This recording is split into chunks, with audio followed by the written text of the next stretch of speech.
Hi everyone, welcome back to my channel. Today we've got a full-on Valentine's stamping design. The whole design's got stamping involved and there's only one nail that we've got some crystal placement to do. So I hope you guys like stamping. I sometimes like to do these videos because I think stamping is such a great nail arts method and I feel like it's not used enough, and I just feel like every so often these kind of videos are good to hopefully get more and more people on board with stamping and get them to love stamping because it's so fun, so creative, and yeah, it's just such a great time. So I've got a Valentine's plate here from Moya London. We will use one more other plate, which I actually forgot to show you at the beginning, but you see that later on in the video.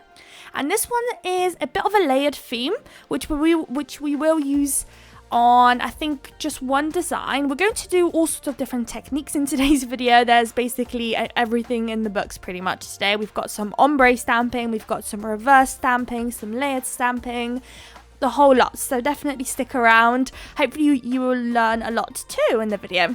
So when it comes to our background colours, I've got two kind of shades of pink. One is a super bright, vibrant kind of almost like a vibrant purpley pink, and then we have a bit more muted, like a bit more of a Barbie pink. And you want one nail of that darker shade, you want 3 nails of the lighter shade. And actually I made a little mistake and I ended up painting the last nail this light pink color too, but I did cut it out, and then I show you me trying to do an ombre now between the dark and the light shade. So you see that in just a second, and then off camera I'll go ahead and do a second layer, and then we can get right into the nitty-gritty of stamping. I'll walk you through step by step everything that I'm doing. I left all the footage, I've just sped it up a little bit because it's a bit, you know, you have to stamp, it's a bit messy, you have to wipe the plate, reapply your polish, pick it up, so it's a bit of a process. I have sped it up, I've left it all the footage in there so you can see step by step what I'm doing. So first up, we're going to do some reverse stamping, and I quite like those little envelopes. I thought they're really cute, so I picked up the outline,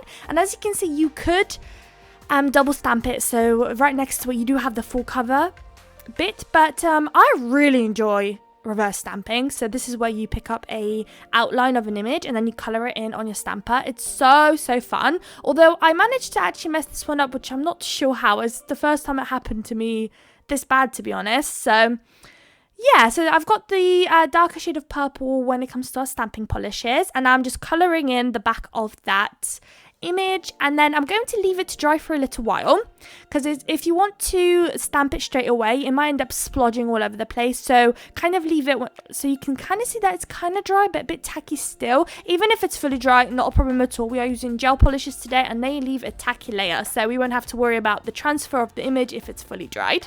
So whilst I'm leaving it to chillax, they've got this tiny little butterfly on the right hand side of the plate, and I thought it was so cute. So I thought to myself, right, it's going to go onto the ombre nail, so I'll pick up one butterfly with the darker purple shade, and then the other butterfly, which is, the exact same butterfly, but on another stamper, I'm going to pick it up using the pink stamping polish. So we're going to reverse it on the nail. So we're going to stamp the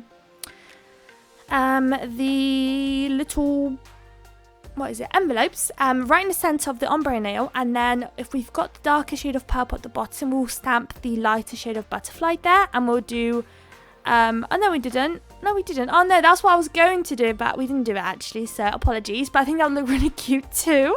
So the lighter butterfly is going at the top and the darker butterfly is going at the bottom. I don't know how I managed that.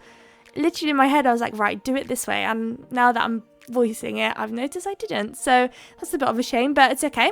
So that's our first nail done. So the next nail, let's see, which one am I going to tackle next? I think it's going to be the love nail. Let's have a look. Am I going to pick up the black?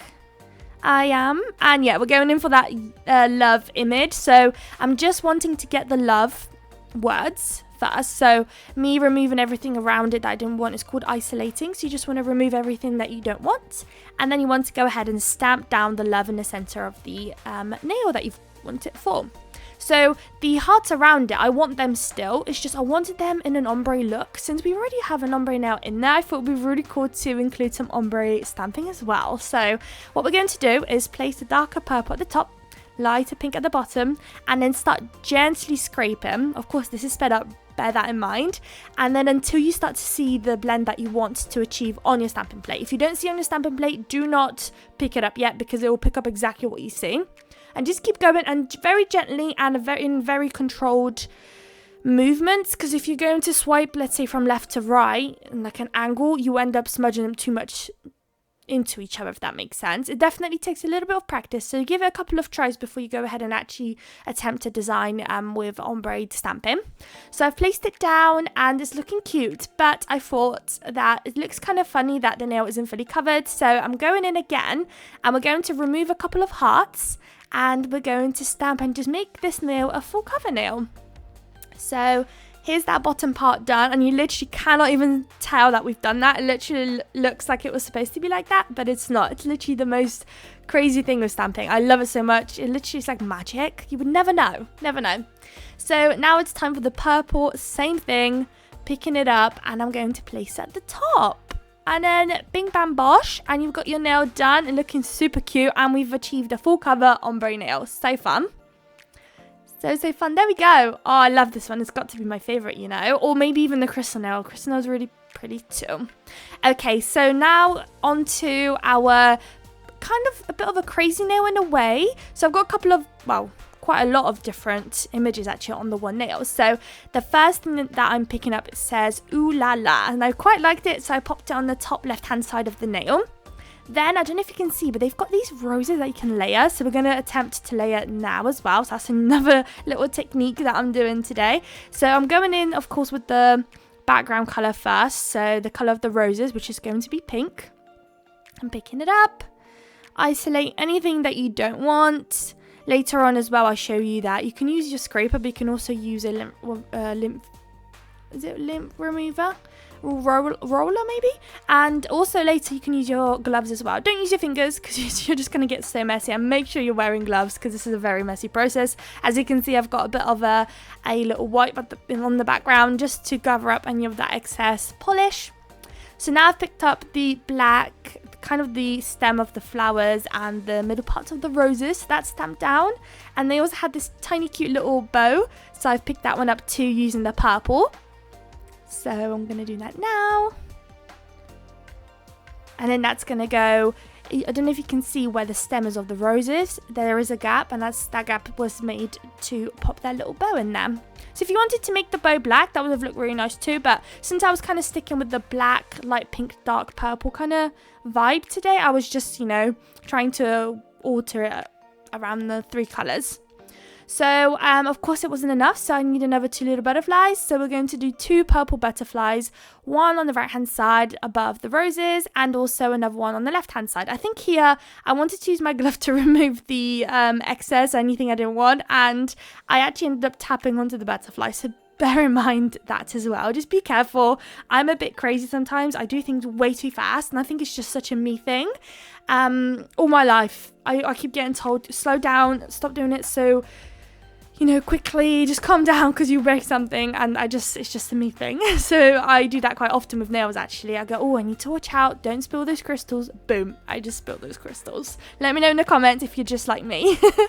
So next up we've got a Care Bears plate, and this one I just wanted a full cover heart nail, and the plate that we were using a moment ago didn't have that. So definitely reach out for other plates. Sometimes the one plate won't have everything that you need, so don't, you know, stress yourself too much about trying to make a design just with one plate, because I find myself doing that and it's not very healthy, and most of the time it's just hard. So the more plates you have, the more creativity you've got, and just lay them all out in front of you, have fun. If you're looking for a heart design, look for all the heart plates that you've got, combine them together, play around. Like it's honestly so much better when you've got a couple of plates.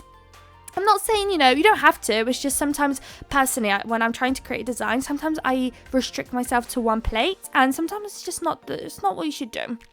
So lastly, when it comes to our stamping, I am just finishing off that one because of course I needed a 2-layer, and we're done. So now it's time for our crystal placement. My crystals are pink today, which I'm super happy about. Super happy. They're all from AliExpress today actually, and also we will do some caviar bead placements, but I ended up doing that off camera. But in the moment when we apply our top coat, there's a pretty good view. I've really like zoomed into that nail actually, so you can really see the caviar bead placement that I got going on, so you can go ahead and pause it there if you wanted to take a snippet, wanted to recreate that nail. Alternatively, also right at the end of the video, I will show you guys the final results, so you can always pause there as well and have a look.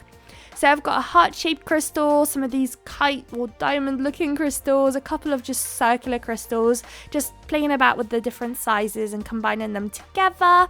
Once that's done, I will pop it into the lamp, and after that, I play about with the caviar beads, just because the caviar beads took quite a long time and I didn't want to move the crystals around too much. But here's the nail, all nice and done, and those caviar bead placements done as well. And now it's time to matte top coat. So as you can see, I'm trying as much as I possibly can to go around the crystals and the caviar beads with the matte top coat. If I was doing this as a press on nail set, I would ideally grab a nail art brush and very gently go all around the crystals, but here I wasn't too fussed. No one's wearing them, they're all the same size, they're just for design purposes and for our video today, so I didn't have to be, you know, too worried about that. But if I was doing it for a client, I would make sure, I would absolutely do everything in my power to make sure I don't ruin any of those crystals, and I try and do everything to make sure that the crystals stay on there for as long as it possibly can. So now I'll just apply the matte top coat across the rest of those nails. We are using a Madam Glam Velvet matte top coat today. If you wanted a discount code, I do have one in the description for you guys, so happy shopping. And then they'll go into the lamp and I'll be able to show you guys the final result. I'm so excited. It's a bit more of a subtler design today, very quick and easy. I hope you guys don't mind. But here it is. I hope you guys liked it. If you did, please don't forget to like, comment and subscribe, and I would love to see you all in my next video. Bye guys!